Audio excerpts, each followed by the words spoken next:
real tough. Like this is early 80s and yeah, it was up under some real players. And my other guy, what's the big dude name? TQ. Kev Mac video, you know, this is for sure.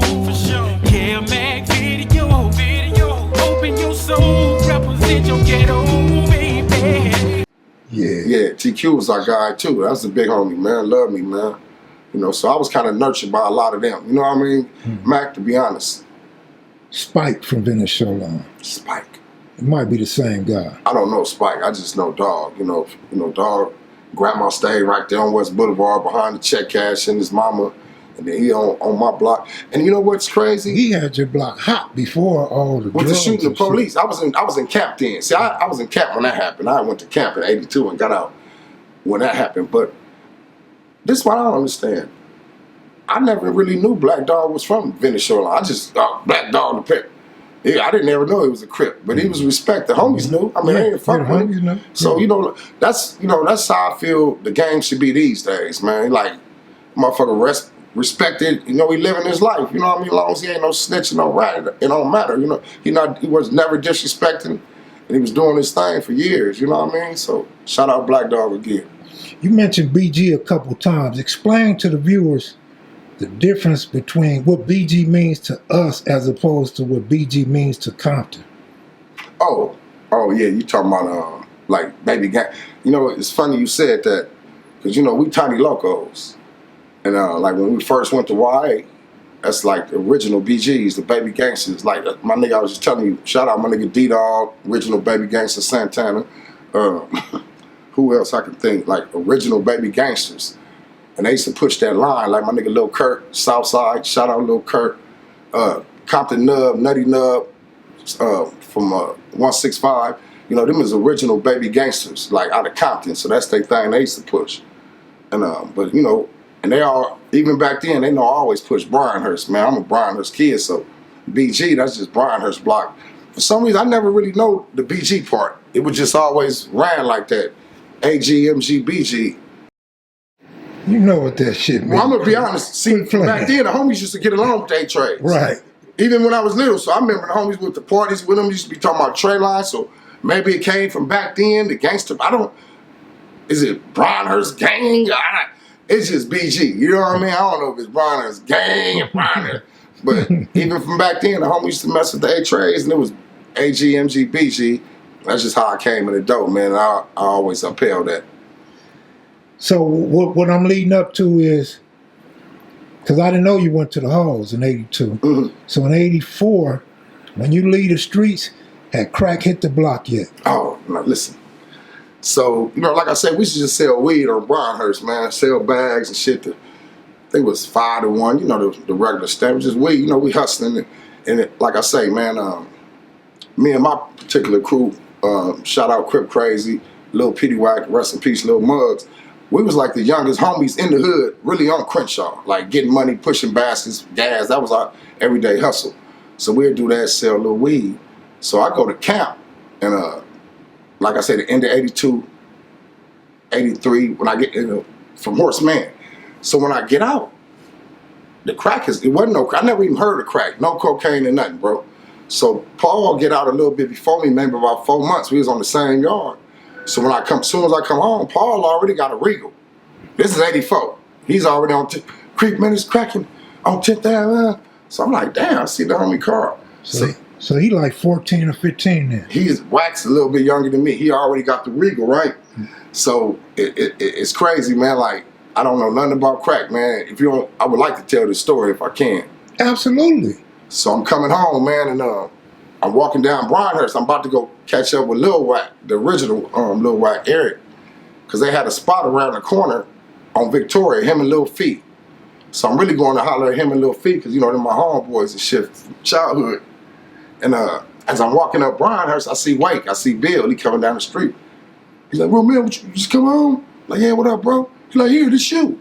I didn't know what it was, just a little white thing. It looked like this. Lil P gave me like 4 of them. Like, look. He's like, man, that's crack, just put it up, man, I'm telling you. So I'm like, I don't know what to do with it. I go around to the spot. Now I'm watching Fee, and then when I get to the apartment, man, there's crack all on the counter. It's guns with clips behind the door. I'm looking. I never even seen a gun with a clip at the time. So I'm just taking it in, everything in. So I'm like just looking at the program and coming. So about 2 days later, that's when Peanut get out. So Peanut get out. He coming over to the spot, kicking it, because his brother stopped him there. So then one day I go over there to kick it with him, and they wasn't there. So I guess it's when they caught that case. They had to abandon it immediately. I'm not knowing what they did. I didn't know about the case they had. So I go over there. I'm knocking on the door. I never forget the homegirl Charmaine mama. She stuck her head out the door. She's like, baby, ain't nobody there. You got some dope? And I thought about the stuff Lil Waco gave me a couple days ago. I said, yeah. She said, go get it. I went home and I got them 4 little things. When I tell you, I come back, because you got to keep in mind, this is CW in them spot already. But they on the run now, I guess, for the little thing. Man, that little dope I had, man, it went so fast. I'm talking about, it was a whole apartment complex I got. You got to understand, man, I didn't know what to do. So now I need homies over there, because I didn't even make it to 10th Ave. I'm on Victoria, you got to understand. I was just walking around the corner and stumbled into $1 million spot. So if I'm lying, you can ask Crip Crazy. I called Crip Crazy. I called Kev Mac, Lil Nardo, Cartoon. I just needed homies over there with me to kick it with me while I'm getting money. And that's how I ended up going to YA, because it was rolling. Everybody in the apartments now where I'm at. You know what I mean? That's how we hooked up with certain different homies, and locked in with us. But I ended up having that whole apartment complex really by myself on the technicality, because the homies that caught that case. And then I ended up going to YA that June, and I ended up doing like 3, I think I only originally had like 18 months. It was a dope case, but YA, I ended up doing like 3-4 years in that motherfucker. Maxing out. I maxed out for sure, but that's how I started. So now that you at the age you at now and know what you know, what was that the homie gave you? 4 quarter pieces or 4 ounces? It was 4 grams. 4 grams. They were double up grams. And you took off yeah, 4 that grams. was like $800 though. Ooh. Each gram was $200. You can make $250 off a gram back then. That was 84. So I had 4 little, I was in. But not only that, like I say, and then I don't want to say who I got to messing with. They know who they are. Shout out, big homie. But I was just locked in right there. You know what I'm saying? Then we had a couple homies like Big Mad Dog was in the middle of the block. This is on Victoria side. And then, like I said, I go over there and fuck with the homies on the tent, but I never sold not 1 rock on the tent. I didn't have to, Okay, now you and YA with the homies, 84 to 87, 88? I got out in 87, went back and maxed out in 89. So, was it on site with any of our rivals? How did that work?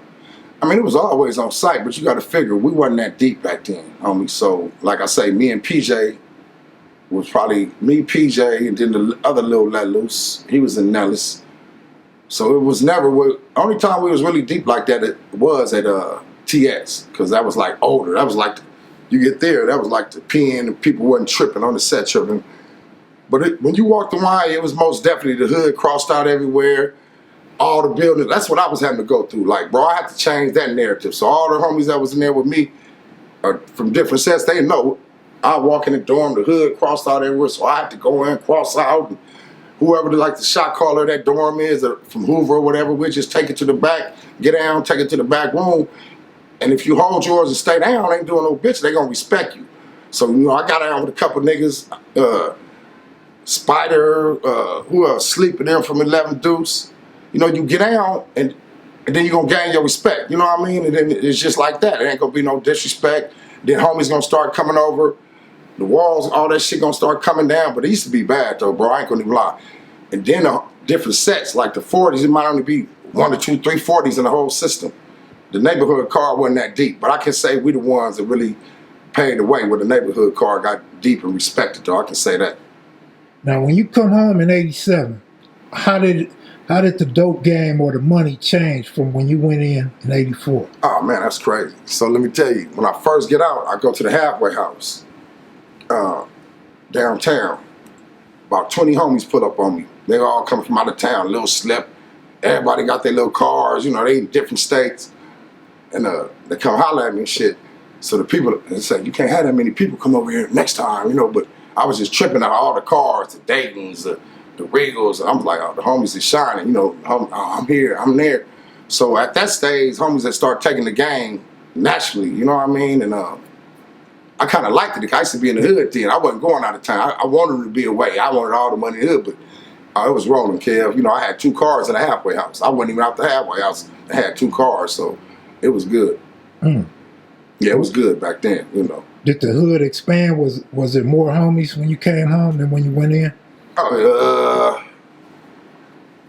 mean, I gotta say, yeah, but you know, I'm always gonna stick to the core. You know what I mean? But yeah, you know, I say it's expanding. Yeah, gotta say that. Yeah. Earlier, you mentioned going to Vic. Did you guys consider Lil Banker a BG? Yeah. I mean, yeah. All that from Crenshaw to West Boulevard was really BG stumping grounds. You know what I mean? So yeah, he hung with me and Tony Kimbone and them. Yeah, for sure. Yeah. Man, thinking about the old hood days, man. The hood had a lot of love. Oh man, it was love, man. You know, that's all about love. And one thing about it, a lot of money. A lot of money, man. You know, for real. That's what I miss, man. If it ain't about that, man, it ain't about nothing. So look, man, all the years I've known you, you've been a jack of all trades. So let me ask you, what do you consider yourself? A gambler, a jacker, a bully, a hustler? A bully. A hustler, entrepreneur. What do you consider yourself? Man, I just consider myself me, man, a survivalist. You know what I mean? A nigga off Brynhurst, man. Just know how to get that money, man. Like I say, you know, I'm gonna do whatever, man. You know what I mean? I ain't gonna do no telling, though. That's what I ain't gonna do. So, you know, I ain't gonna do no dry snitching or no telling. You know, that's what they doing now. Man, come on, man. This shit's ridiculous. Leading the police right to your door from the internet. Have you ever thought about? Because I know I have. Have you ever just sat back and thought, "Damn, man, I was kind of fooled into this. I didn't know there was so many rats or people that was gonna turn out to be rats." Yeah, man. I deal with that every day because I really put a lot of my heart. You gotta understand, I don't got no brothers and sisters. So when I jumped off this porch, it was like a love thing with niggas. You know what I mean? I mean, it's still like that with my guys. I ain't gonna lie. I still, you know, it's some love there. But you gotta understand, you know, we down there 60, 50, in our late 50s. So I'm at a time now, okay, I'm just keeping it real. I don't really have the same passion to be around a lot of men no more. Like in crowds and shit. Like, that make me uncomfortable, especially knowing the type of dudes we deal with. You get what I'm saying? So, you know, I always told myself, as long as you can understand that I'm dealing with the type of niggas that I can shake their hand, they can be smiling at me and planning my funeral at the same time. As long as I know them the type of niggas I'm dealing with, and as long as it's from the front, I don't have no problem with that. But all that, you know, it's just a lot of backbiting shit, man. And a lot of yeah, man. And it ain't just starting now. I'm starting to look, man. It been going on, but we just been bamboozled, man. Cause I could have went to the army or something, man. That's what I wish I would have did.